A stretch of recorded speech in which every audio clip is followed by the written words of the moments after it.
At shift change, they tried to send Sarah home. "You're no use anymore," they said. 1 hour later, the hospital director came running with Sarah's 50-year service file in his hands. Everyone was shocked. Welcome to Shadow Veteran Stories. Before we continue with this story of silent service and unexpected recognition, tell me in the comments, from which city are you watching today?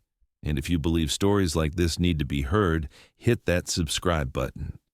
The afternoon shift at St. Mary's General Hospital was in chaos. A multi-car accident had brought in 8 critical patients, and the young medical staff was struggling to keep up. In the middle of this storm stood Sarah Mitchell, a 68-year-old nurse with silver hair and calm efficiency. Despite the chaos around her, she moved with steady purpose, organizing supplies and ensuring everything was where doctors needed it. But the younger staff didn't see experience. They saw an obstacle. "Sarah, just go home, doctor," Jessica Reynolds, a 29-year-old resident, said sharply. "This is too much for someone your age. We need people who can actually keep up." "Seriously," added Mark Thompson, a 26-year-old nurse practitioner, "this isn't the place for grandmothers. Why don't you go knit or something?" The cruel comments drew snickers from other young staff members. They saw Sarah as dead weight, a relic who couldn't understand modern emergency medicine. What they didn't know was that Sarah Mitchell had seen more trauma and saved more lives than all of them combined. Her steady hands had performed triage under enemy fire in Vietnam, where she served as a combat medic from 1973 to 1975. What they didn't know was that at home, in a mahogany case, lay her Bronze Star Medal with a citation reading, "For heroic achievement in ground operations against hostile forces in the Republic of Vietnam." But Sarah never talked about Vietnam. She never mentioned the 200 soldiers she'd treated in field hospitals, or the night she single-handedly saved 12 wounded men when their medical unit was overrun. "Just clock out now, doctor," Reynolds continued. "We don't have time to babysit tonight." Sarah nodded quietly. She untied her apron, gathered her purse, and walked toward the exit. Behind her, she could hear the young staff complaining about the workload. As she reached the main entrance, Sarah paused. Through the glass doors, she could see more ambulances arriving. The chaos wasn't over, and she knew people would suffer because of inadequate care. But she had been told to leave. So she did. What happened next would change everything at St. Mary's Hospital.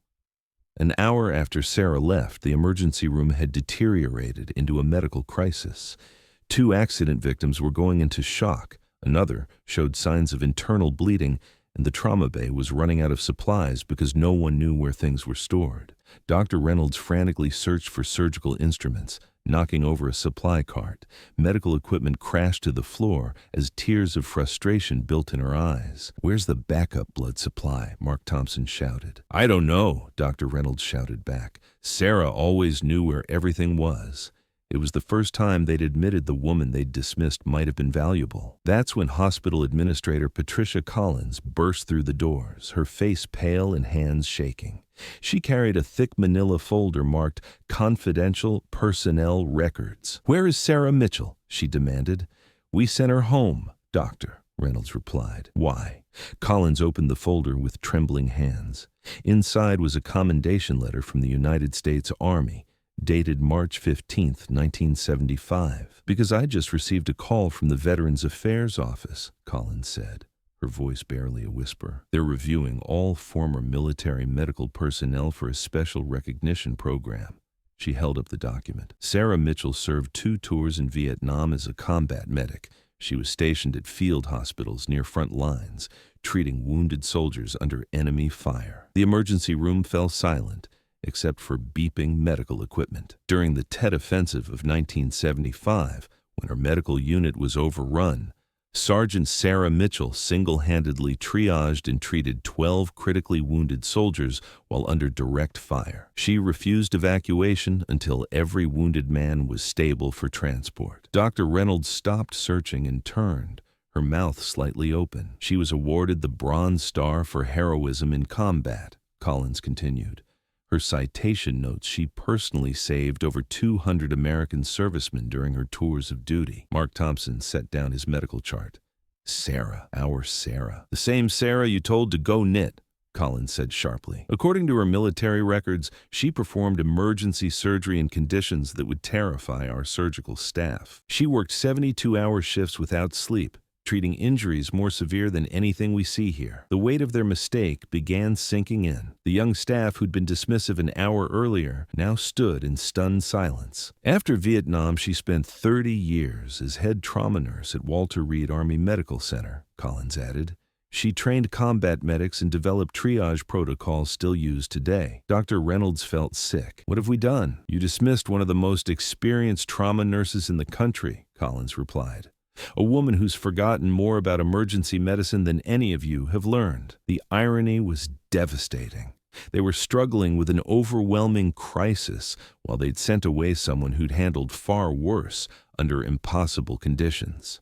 At that moment, one of the accident victims began coding. Monitors screamed as the patient went into cardiac arrest. The young staff rushed to respond, but their movements were frantic and uncoordinated. Dr. Reynolds tried to lead the resuscitation, but her hands shook from stress and the revelation about Sarah. The patient's life was slipping away. That's when they heard a calm voice from the doorway. Move aside. Everyone turned to see Sarah Mitchell at the trauma bay entrance. She'd changed back into scrubs and wore a surgical cap. Her face was composed, movements purposeful. "Sarah!" Dr. Reynolds gasped. "How did you—" "Mrs. Collins called me," Sarah said simply, already moving toward the coding patient. "She said you might need help." Without waiting for permission, Sarah took charge. Her movements were fluid and confident, her voice calm but authoritative. "Mark, push 2 milligrams of epinephrine. Jessica, start compressions. 30 compressions, then 2 breaths. I'll handle the airway." The transformation was immediate. Chaos that had overwhelmed the young staff became manageable under Sarah's guidance. She moved with precision, born from thousands of similar moments under far more difficult conditions. "Good rhythm," she announced after several minutes. "He's back." The patient's monitor showed steady rhythm, color improving. The crisis was over. As the patient stabilized, Sarah quietly addressed other issues overwhelming the staff.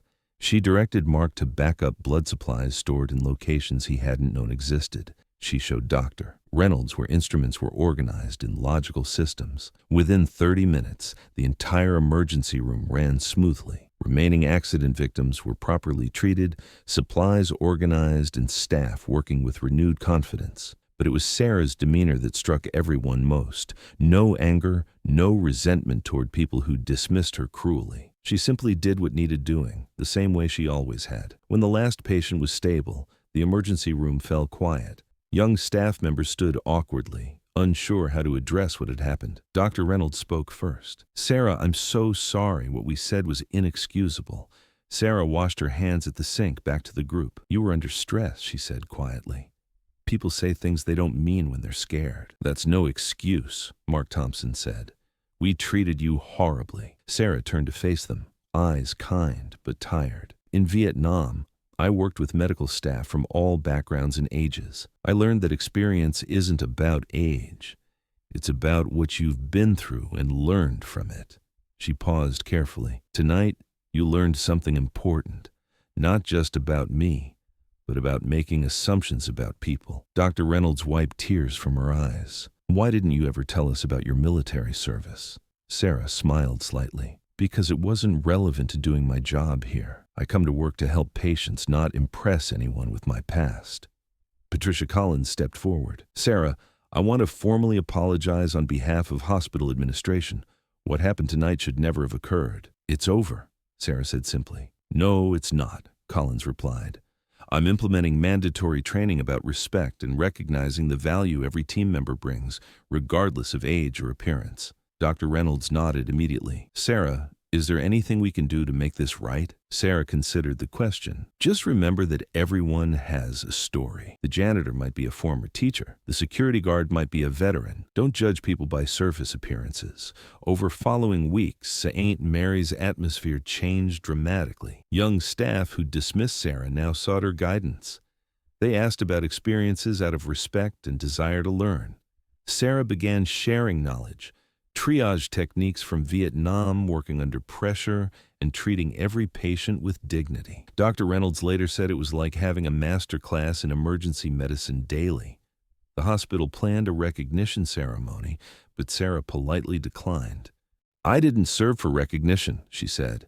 "I just want to help people heal." Instead, they created a small memorial in the emergency waiting room with a bronze plaque, dedicated to all healthcare workers who serve with quiet, dignity, and selfless compassion. Months later, Sarah was working when a young Marine with motorcycle injuries was brought in. As they treated him, she held his hand and spoke quietly, telling him he was safe. Before discharge, the Marine asked to speak with Sarah. They said, "You served in Vietnam. Thank you for your service then, and thank you for taking care of me now." Sarah felt deep completion. This was why she did this work, because healing was a calling that transcended time and circumstances. Sarah continued working 3 more years before retiring at 71. On her last day, the entire staff gathered, not for speeches about military service, but for stories about patients helped and colleagues mentored. The memorial plaque remained, reminding all who passed that true service is measured not by recognition received, but by lives touched. So now I ask you, have you ever met someone like Sarah Mitchell? A quiet hero who served without recognition, faced dismissal, but responded with grace? Share their name in the comments. Tell us their story. Because at Shadow Veteran Stories, we believe every act of silent heroism deserves remembering. Thank you for watching. If this story moved you, please like, share, and subscribe. Help us keep these voices alive, and we'll see you in the next story. Until then, remember that heroes don't always wear capes. Sometimes they wear scrubs, and their strength lies not in what they say, but in what they do when no one is watching.